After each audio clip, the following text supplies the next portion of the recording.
পাচ্ছি এখানে আপনারা দেখতে পাচ্ছেন বাচ্চাটির ঠোঁটটি কালো হয়ে আছে।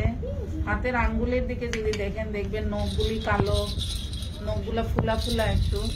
এখানে দেখা যাচ্ছে হাতের নখগুলা কালো এবং ফুলা। আমরা যদি পায়ের নখ দেখি, পায়ের নখগুলা একটু ফুলা ফুলা হয়ে আছে, মোটা হয়ে আছে এবং কালো হয়ে আছে। তো এই বাচ্চাটি এরকম যদি আপনারা কোনো বাচ্চা দেখেন, ওর যদি মুখের দিকে তাকান দেখবেন যে এই যে চোখের নিচটা লাল হয়ে আছে। তো এই ধরনের বাচ্চা জিহ্বা যদি আমরা দেখাতে পারি, একটু জিহ্বাটাও কালো হয়ে আছে দেখেন। এবং এই সমস্ত বাচ্চাদের জিহ্বা ঘা থাকে, দেখা যায় যে জিহ্বার চামড়া উঠে গেছে, অক্সিজেনের অভাবে তাদের জিহ্বার পাতলা পর্দা পড়ে যায়। তো আমরা যদি এই সমস্ত বাচ্চাদের অক্সিজেন মাপি, দেখা যাবে যে এই বাচ্চাটির অক্সিজেন হয়তো 70 থেকে 80 এরকম হবে। আর এইরকম একটা বাচ্চা যদি আমাদের কাছে নিয়ে আসে কখনো, তাহলে আমরা বুঝবো যে এই বাচ্চাটার কি সমস্যা। এটা হচ্ছে নীল হয়ে আছে, বাচ্চাটি পুরাই নীল হয়ে আছে। তাহলে তখন আমরা স্টেথো দিয়ে তার বুকটা চেক করব যে এর বুকে কিছু আছে কিনা। এরপরে আমি যদি তাকে স্টেথো দিয়ে দেখি, তাহলে আমি দেখবো যে হার্টে কোনো সাউন্ড আছে কিনা। তো আমি খুঁজতেছি হার্টের 4টা জায়গায় আমরা দেখি। এখানে আমরা দেখলাম যে হার্টে একটা সাউন্ড পাওয়া যাচ্ছে। তো তাতে কিছুটা আমরা বুঝলাম যে হ্যাঁ হার্টের রোগ থাকতে পারে।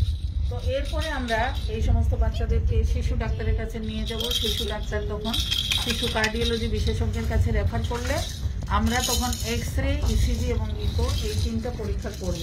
এখানে সামনেই দেখতে পাচ্ছেন আপনারা ইকো মেশিন। আমরা এই ইকো মেশিনের মাধ্যমে এই রোগটি ধরতে পারি। এবং এখানে এই বাচ্চাটির নীল হয়ে যায় এরকম রোগ অনেকগুলি আছে, কিন্তু ওর কি রোগ সেটার জন্য আমরা এই পরীক্ষাটা করব। এটা করলেই কিন্তু বের হয়ে আছে। এখানে আমরা ইকো স্ক্রিনে দেখাচ্ছি, আপনারা দেখতে পাচ্ছেন এখানে একটু বিরাট ছিদ্র দেখা যাচ্ছে বাচ্চাটির।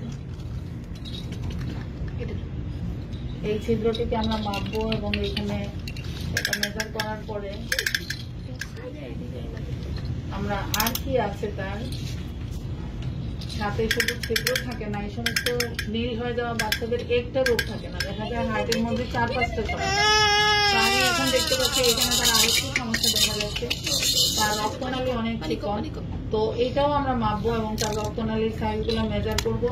এবং এখান থেকে আমি যেটুকু ধারণা পেলাম, এই বাচ্চাটির হচ্ছে টেট্রালজির ফেলো বা টপ, সংক্ষেপে আমরা বলি টপ। টপ নামের একটি রোগ আছে।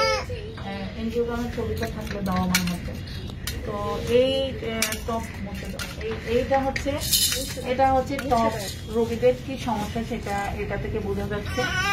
এখানে আচ্ছা বাচ্চাটাকে দিয়ে দেওয়ার মায়ের কাছে। বাচ্চাদের ইকো করার সময় এরকম প্রচুর খেলনার সাথে রাখতে হয়। এখানে দেখতে পাচ্ছেন আপনারা খেলনা, এবং উপরের দিকে দেখবেন আমরা অনেক খেলনা রেখেছি যাতে করে বাচ্চাদেরকে শান্ত রাখা যায়। শান্ত না রাখলে ঠিক মতো ইকো করা যায় না।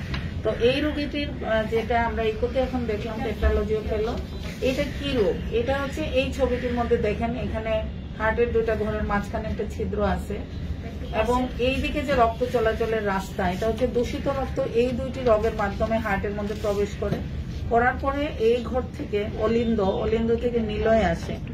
আসার পরে কিন্তু এটা নিলয়ে আসার পরে এটা কথা হচ্ছে যে এই দিক থেকে এসে এটা এখানে চলে যাবে। এটা হচ্ছে ফুসফুস, এবং এই ফুসফুসে আসার পরে এরা বিশুদ্ধ হয়ে যাবে। কিন্তু এই টপ রোগীদের ক্ষেত্রে এই দূষিত রক্ত যখন এইদিকে আসে তখন বাধার মুখে পড়ে। কি বাধা? এখানে দেখা যায় যে মাংসপেশি ফুলে গেছে এবং রক চিকন হয়ে গেছে, যার ফলে এদিক দিয়ে এই রক্তটি যেতে পারে না, এবং রক্ত না যাওয়ার কারণে এই রগগুলি আস্তে আস্তে শুকায় যায়। পানি না পেলে নদী যেমন শুকায়, রক্ত না পেয়ে রক্তনালীটাও এরকম শুকায় যায়। তো তারপরে হয় কি, এই রক্ত যখন এই দিক দিয়ে আসতে পারছে না তখন সে অল্টারনেটিভ রাস্তা বের করে নেয়, সেটা হচ্ছে এই ছিদ্র। এই ছিদ্র পথে তখন এই রক্তগুলি এখান থেকে এইদিকে চলে আসে এবং দূষিত রক্ত এসে বিশুদ্ধ রক্তের যে ঘর, এটা বাম নিলয়, সে বাম নিলয়ের মধ্যে ডান নিলয়ের দূষিত রক্ত এসে ঢুকে পড়ে। তখন এই পুরা রক্তটাই দূষিত হয়ে পড়ে এবং এইখান থেকে যে রাস্তা দিয়ে যায় সেটা হলো এটা হচ্ছে আমাদের শরীরের যে বৃহৎ যে রক্তনালী আছে সেই রক্তনালীটির মধ্যে এটা ঢুকে এবং এটা থেকে আস্তে আস্তে এটা মাথায় যায়, এটা দিয়ে মাথায়, এভাবে হাতে, এটা দিয়ে হাতে, তারপরে নিচের দিকে নেমে বুক, এবং তারপরে এই 2টি রক্তনালীর মাধ্যমে এগুলো পায়ে চলে যায়। তো দেখা যাচ্ছে যে দূষিত রক্তনালী মাথা থেকে পায়ের নখ পর্যন্ত চলে যাচ্ছে, যার মধ্যে অক্সিজেনের অভাব রয়েছে।